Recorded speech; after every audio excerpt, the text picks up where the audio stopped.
Hello everyone, PS from PS Invest Plays here today. Google stock has easily beaten my previous price prediction and now it is up 70% for 2021, easily beating S&P 500 and Nasdaq indexes. Many analysts think that it has topped out. Is this true?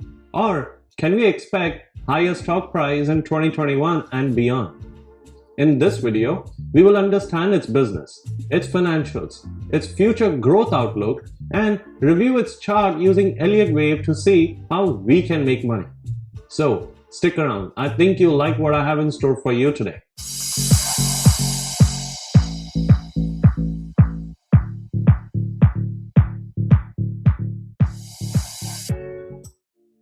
Google. Ticker GOOG or GOOGL. You can buy either of them. Alphabet or Google is an American multinational technology conglomerate holding company headquartered in Mountain View, California. It was created through a restructuring of Google on October 2nd, 2015 and became the parent company of Google and several former Google subsidiaries. I had covered Google a couple of months ago and you can watch my video by clicking on the link in the top right corner. In the previous video, I had covered why Google is a dominant force in its business and why it is poised for secular growth for the next decade. Additionally, I had provided my price prediction which it easily met, and now I wanted to provide my viewers what I expect going forward. Google stock has performed tremendously well for the past year. And that strong performance has been more than justified by wonderful financial results. The company is showing strong bottom line growth courtesy of operating leverage and appears committed to aggressively buy back stock. That combination is, in my opinion, the tried and true recipe for strong shareholder returns, and expect shareholders to be generously rewarded over the long term. Over the past 12 months, Google has done what many thought mega cap tech stocks couldn't do: roar higher. The stock is now trading at or near all-time highs and is up over 70% over the past year. Unlike the now fashionable meme stocks, which seem to trade strongly on hype alone, the move in Google appears to be driven by the fundamentals. As seen on the right, Google was trading far too cheaply prior to the move higher based on forward price to earnings ratios. While multiple expansion drove some of the move higher, it appears much of the move was also driven by strong growth in underlying earnings. Google made about the same amount of revenue in just the first 9 months of 2021 as all of 2020. Also, the most recent earnings release saw strong results all around. Revenue grew 41% to $65 billion. EPS grew 71% to $28 billion. GAAP EPS included $2.2 billion of unrealized gains. Excluding that, EPS was $24.80, which represented growth of 84%. Google repurchased 4.6 million shares for $12.6 billion.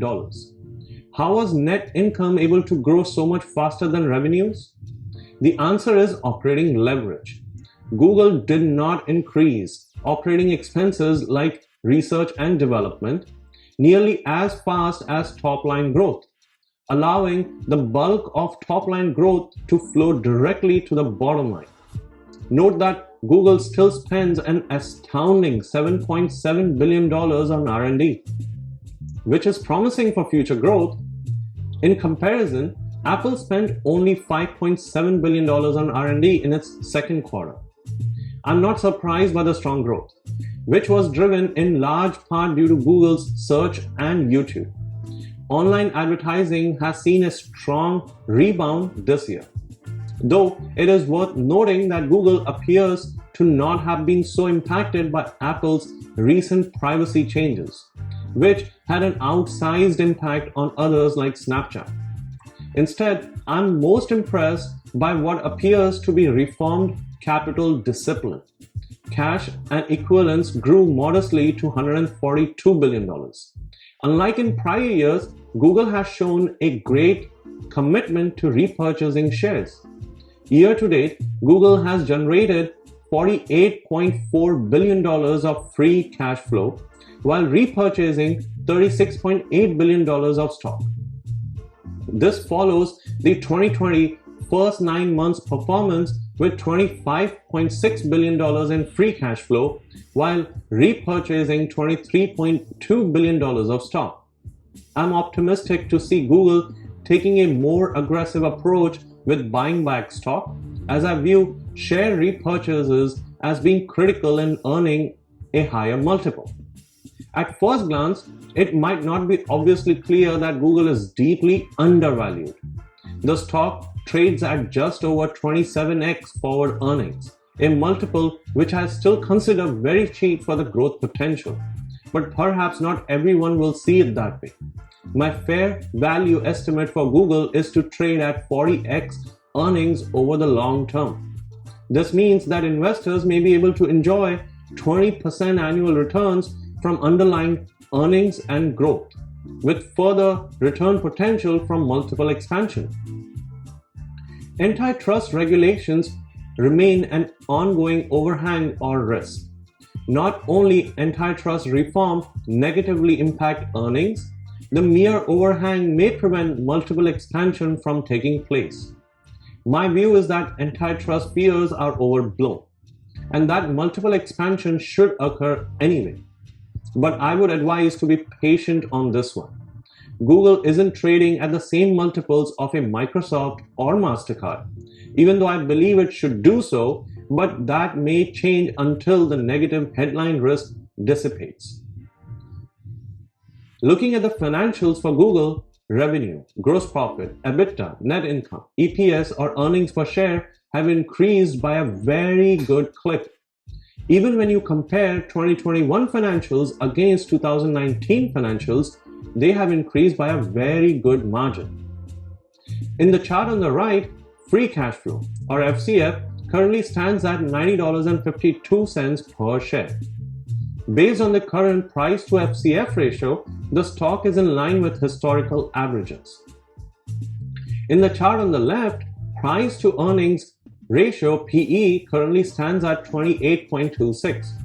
The PE ratio is steady against increasing EPS, which is increasing quarter over quarter and year over year.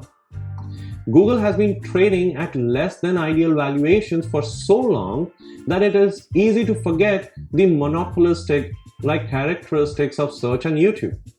I expect persistent growth and consistent share repurchases to provide strong enough catalysts to facilitate multiple expansion.